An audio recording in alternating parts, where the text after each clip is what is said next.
Welcome to another visual episode of Sludge Underground. I've got Paul with me. Introduce yourself, brother, what it is you do and who you with. How's it? Thanks very much for having me, man. Just dive straight into it. Who are you? Tell us what you do. My name is Paul Gioia, and I play guitar and sing in a band called All This For Nothing, which is my main band. There's lots of other things that I do, but that's my main squeeze. And what are the other side projects? Is it you said you were playing some solo stuff down here as well, if you get the chance. So is that one of your side bitches or? Yeah, pretty much. I play guitar in a bunch of different bands. You know, in South Africa, if you're a musician, you just have to juggle, man. Yeah, you have to do a lot of different things. So I play with ATFN, but I also have like a solo, solo acoustic performance that I do. Then I also have another pal that I do like another duet acoustic thing with, and that's here. We're going to be playing a few shows in KZN. And then what else? I teach music at Crawford College, and I run a studio as well. So everything we do is music related in some way. Yeah. Constant juggle. The studio that you're talking about, is that the studio in the music video for Divine Contraption, or was that a different one? No, that's right. That's our studio, Asylum Studios in Pretoria. We've been there since about 99, 2000. We've had a studio there. Yeah. My drummer for ATFN, Francois, he works there with me. And yeah, we do a lot of recordings together, all sort of manner of audio stuff. But we also record all the ATFN stuff there.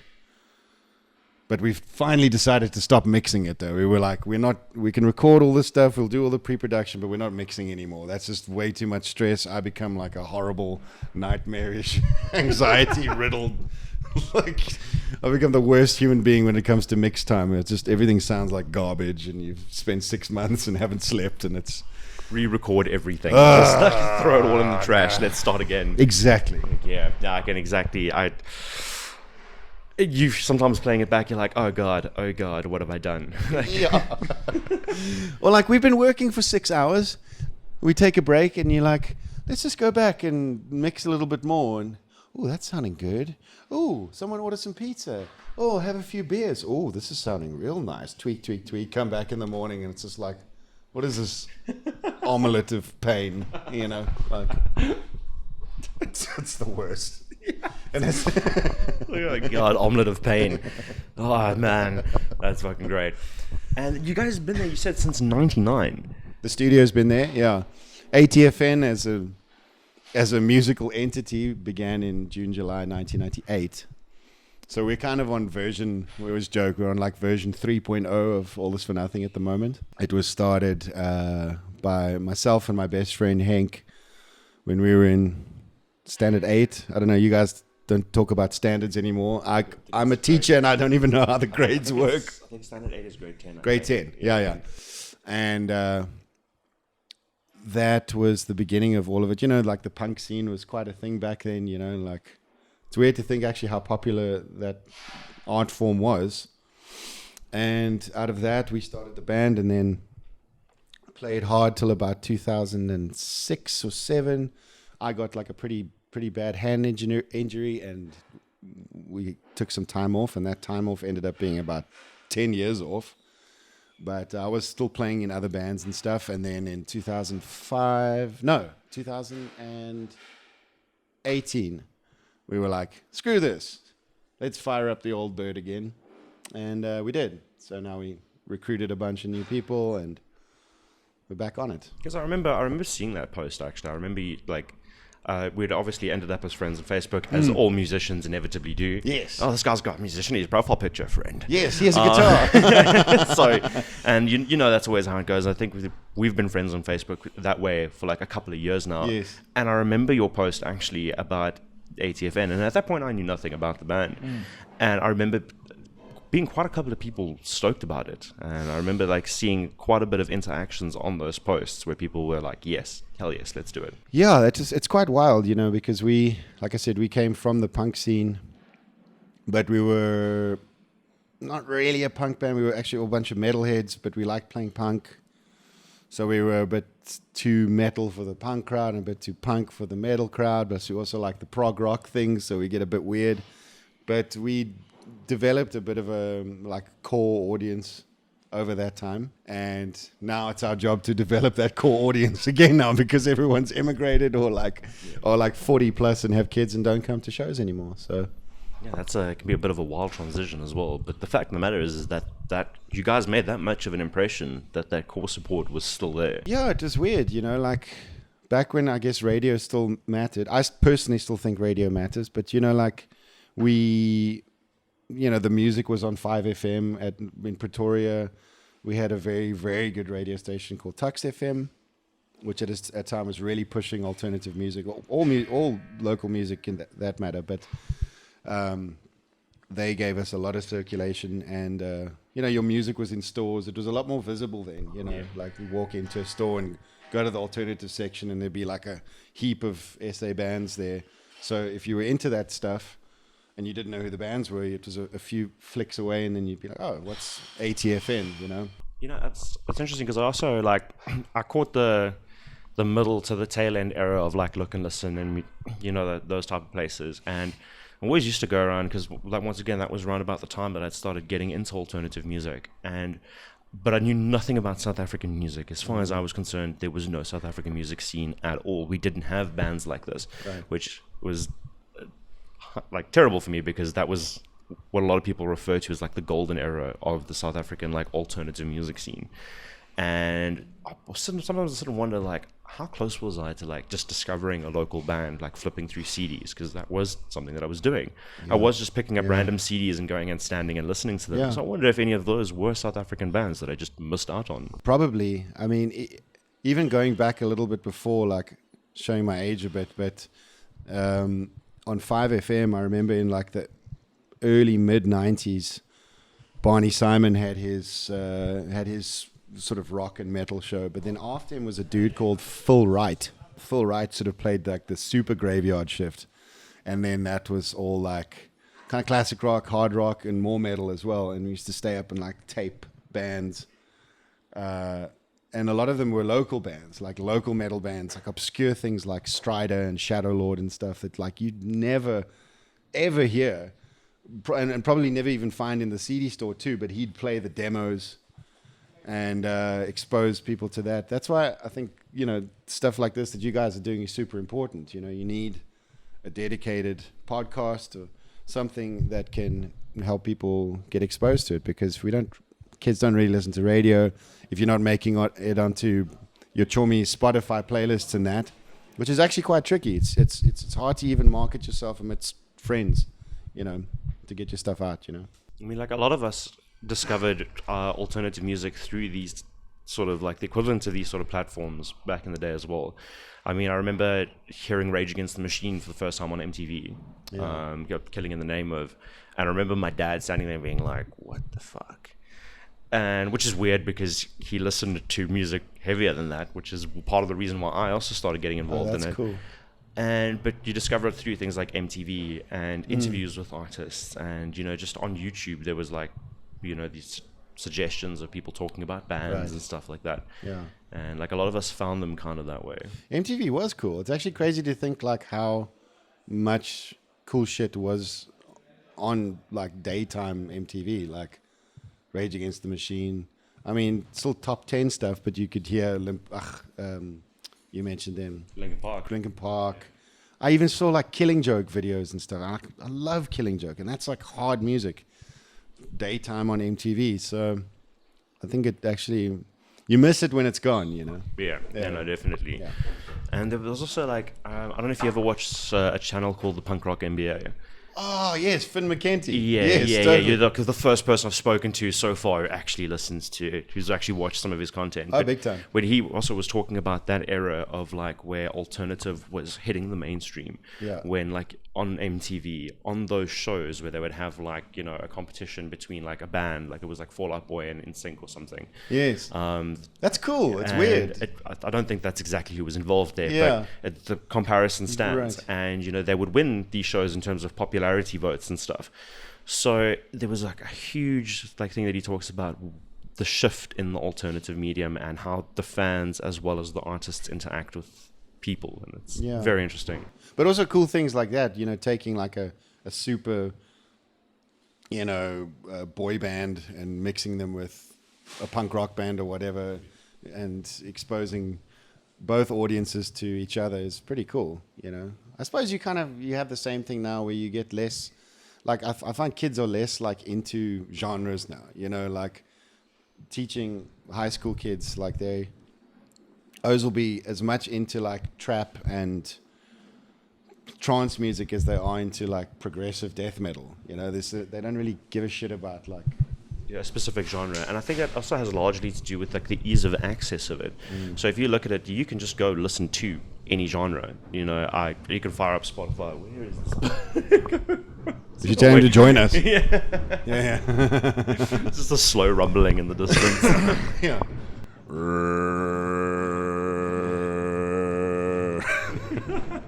2 hours later. Yeah, so like I was saying, it's easy enough to go to Spotify and just fire up anything that you would sound remotely similar to what you would listen to, and you're slowly going to go on a deep dive down there. But whereas if you were going to go out and buy CDs and buy records, you had to be like, okay, am I actually going to enjoy this? Let me stick to more or less what I know. Right. And I think that was like a large sort of difference between those two, why kids these days would seem so all over the place musically, because it's a lot easier to just go listen to something because there's no consequence of I lost that money if I don't like this. Well, you remember you could still listen to it in the store. Well, some stores, not all of them. I think like music was a bit iffy, but for the most of them, you could pop on the CD and like give it a spin and be like, this is cack, nah. But even within that, you know, it was like it took a lot for a young metalhead to like peer at the alternative section and be like, am I gonna try the Pixies? And I never went there. Like, I think the closest I got was like, well, that's why I said with the Killing Joke. Like, I love the Killing Joke because that was like you get these bands that sort of bridge the gap between metal and alternative and industrial and stuff. And they're one of those that like influenced everybody, you know. But yeah, we were a bit more like, it was like an identity thing, you know. Like I was prideful in being like a thrasher, you know, like I thrash and fuck you guys. I was in the metalcore side, so you know the Fringe, you know that's where I was. Those were my days. Yeah, awesome. Oh, you guys are great riffs too.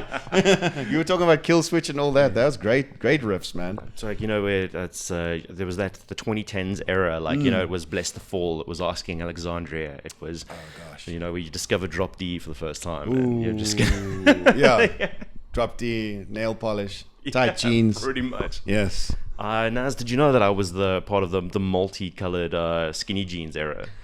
Yeah, dude. I used to wear the fucking colored skinny jeans, like all the different colors. I had the ball hat, everything. Yes, you're a braver man than me, dude. Yeah. Yeah. I've got one photo that's it's the most cringy thing, but I'll never get rid of it. Just I'll send it to you. You can add it. You can add it in.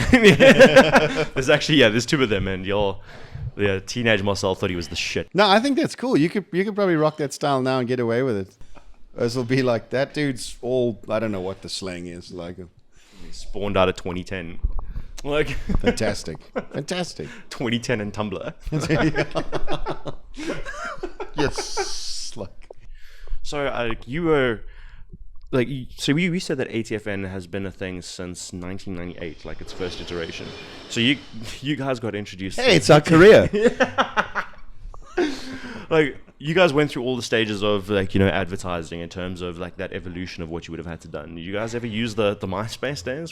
Did you guys ever get involved on that platform? Yeah, I think we had sort of come to an end by.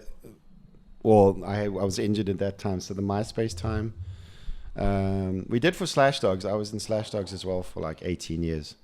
So Slash Dogs used MySpace, but not so much to like promote the bands. You know, it was more like to promote yourself. You know, like everyone was kind of like had their little sparkly freaking background with the theme song playing, and I think I was still kind of like going to record stores then and buying music that way. So it was still a bit like uncharted territory for the old man. Like, music on the computer?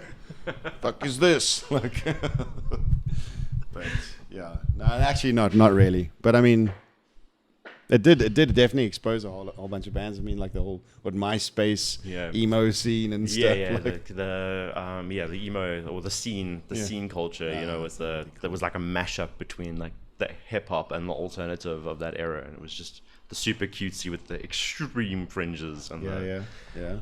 That was an interesting time as well.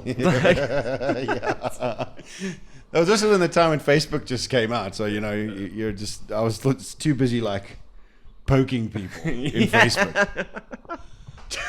God, that was a whole pandemic. And what was it, Farmville? No, I had to like vehemently stay away from those games because I would have just lost my whole life to it. You know? Oh, no life at Xbox was already like the downfall of all of our musical abilities. Yeah, okay, so we have a similar problem, Sweet. I'm glad we're in that. Recovered now. Xbox is purely for like Netflix and YouTube. Recreational purposes. It's no longer a hard drive. I was a massive FIFA fan, man. Like humongous. Like, you know, Italians and football. We love our football, and like I was obsessed with FIFA. But then, you know, the game just started getting a bit like, I don't know, just a bit cuck. You know, you had to just pay for everything the whole time. The competition was shit, so I just stopped gaming. I was like, fuck this. Were you there for the early days of Rage? No, I wasn't that deep of a gamer. No, I think it was Skyrim and FIFA. That's about it. Like, I had to pick my vices, you know, because they're so consuming. I think Skyrim has taken many an hour of my lifespan. Oh, is it? Yeah. I'm going to be honest with you. You still have an active game? Probably. Yeah. Yeah. What did you go? Did you go mage or did you go sleuth archer? Yeah, the meme. All paths lead to stealth archer. No matter what you choose, no matter what you're going to play, an orc like barbarian, you're a stealth orc now. Yeah. That's brilliant. But it just means that it's the best way. Yeah. I mean, who would, if you had a choice now to wear cool stealth armor and killer O at like, I don't know, a kilometer away with a bow and arrow. Calculated, like engineering calculations just to get your bow to hit. Yeah, brilliant. I'm with you, man. Yeah, no shame. There was the Thieves Guild, that final armor that you get through them. I think that was the coolest thing. I was telling Tina last night because she was listening to the GTA soundtrack. I'm like, what are you looking at there, baby? Yeah, I'm looking at you. Yeah, you can see. She's laughing. She's like, nothing. I'm like, no, what are you looking at? She's like, oh, GTA, what, 25 years of GTA or something like that. And I'm like, God, I love you so much. This is brilliant. And then I was like, it's no shame because I spent literally 2 weeks of my life just smithing. I swear to God. Like, I'm going to get the dragon armor. And I'm there pounding away at the freaking clang, clang, clang. And I got my, you know, not just the one dragon armor, all the dragon armor. Yeah, no, 100%. Yeah. I think also you go on loot runs and you would come back with materials. And like, I wasn't the kind of like the exploit dude, so I would just like organically go out and spend fucking hours collecting shit. And then come back and then just grind. Yeah, putting in the craft. It's a metaphor for life. Hey, it's the same thing with guitar. If I put as much effort into Skyrim that I did into music, I would probably be an entirely different artist today. Yeah, push pause for a bit. You'll see. The whole world will open up for you. But it had to be a conscious choice. Like, fuck gaming. Yeah. Like, honestly, it's over. Like, I can't afford to. Like, I actually feel bad now if I occasionally put on like a bit of Skyrim and I just feel, oh my God, have we booked shows? Is the merch sorted? Have I gotten back to that guy? Is the band paid? What time's rehearsal? There's just no time anymore. There's too much cool shit to do anyway. Yeah. I want to do cool stuff. Yeah, like there's no offense to like gaming as a medium, but if you have other things, you just have other things. Yeah, it's as simple as that. Yeah. No shade on anyone who likes games. Like I think I like it so much that I have to not do it. Like, I'm pretty sure the three cornerstones of my personality are music, games, and anime, as you can probably tell by my shirt. It's the trifecta of power. Yeah, I wanted to find out more actually about like the music video that you guys shot for Divine Contraption. Was that all an in-house thing? Was that all stuff that you guys did, or was there like an external party filming? There was a dude, Dizzy Karki. Oh, okay, who contacted us because we had finished the EP and we were gonna play Ramfest. It was actually going to be our first show back. It was going to be Ramfest 2019. And yeah, he dug the story, you know, because if there's like a little bit of a mini docu that we made, that he also shot, talking about like how we all got back together again after the time, and did the music video as well. So yeah, he's a super talented guy, and yeah, I think it came out great. But now I think we might have to get hold of him again because we're going back into studio and we go back. We've got about 3 or 4 songs done, and it's time for an album now. We've been doing the whole singles thing for a couple of years now because people just listen to singles, man. No one listens to albums. And we're like, no one listens, period. So we're going to do what the fuck we want to do now, and that's make a fucking long-ass, self-absorbed album and just be done with it, you know. Have it be your passion project. Yeah, I get you. Why not? You know, like you try and follow certain pointers and codes that are like everyone else is using. You're like, don't do albums, do singles. Don't promote on Facebook, promote on TikTok, boost at 9 o'clock and not at 11. And it just all becomes like, fuck, man, I'm doing everything except making music now. It's like everyone's putting their stuff out there. I mean, what is it? Correct me if I'm wrong. I'll check the numbers, but I think it's like 60 songs per minute uploaded to Spotify, something like that, or 60 songs per second uploaded. We must check that out. But that's a fuckload. So it's kind of like, bro, just do what the fuck you want to do, but just do it as well as you can. Yeah. Like the thing that you love the most, do that puss hard. I mean, we play progressive punk rock. You know, it's not the most, you know, chart-topping scene. It's, you know, we're not like raking in the dollars, you know. It's like, and I couldn't be asked because like that stuff makes me so fucking happy. I could shit. So. Yeah, no, absolutely. That's going to be one of my favorite like motivational quotes from this point. Do what you want to do and do it Busan. Yeah. Do it well. Like there's nothing left. We're at the arse end of capitalism. The whole fucking world's on fire. Everyone's like trying to find meaning. You know, people are struggling to get by. You know, it's a fucking privilege to just be able to play music with your friends. Like to get in a room and be like, wow, we're doing this with our pals. And then on top of that, be able to record. And then on top of it, being able to play shows across the country. It's a fucking blessing. Yeah. It's like, it really is amazing, you know. So, and it's not lost on me for a second. Yeah, so like where can people find you personally on social media as well as your projects?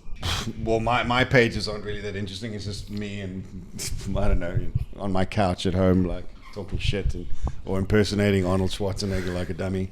But yeah, at ATFN 012. Asylum Studios ZA, I think it is. Also via the Mongrel Records page where all the other bands are there. And shout out to my man Voldu, who is in Crash in the Void and the Cavalier and All This For Nothing. The poor guy ended his ATFN run here. Oh boy. And then immediately flew back to Cape Town where we just came from, and he's going to be hauling his ass all the way back here to Robson's on the 24th. Yeah, they're playing again here, so he's just like bouncing between provinces. Yeah. Good God, dude. We reclined after our tour ended. I'm like, bye, good luck, bud. He had this like 1,000-yard stare. Rock and roll. No, I'm joking. What a beast. I've recently been introduced to him through Crash in the Void, and good God. Yeah, no, he's our bass player, and he's a better guitar player than any of us. You know, he's fucking smokes. So what a good dude, yeah. But I mean, hey, dudes in their 30s, bro. If you got energy for it, go for it. Like, absolutely, yeah. Absolutely. Man, thank you so much for taking the time to have a chat with us. Right man. on, It's been an absolute blast. All the best, and you're going to come play some shows with us in Pretoria and Joburg. Absolutely. You Can't must. wait. Yeah, Kill it. this year is going to be the year. Like, yeah, thank you. Yeah. Man.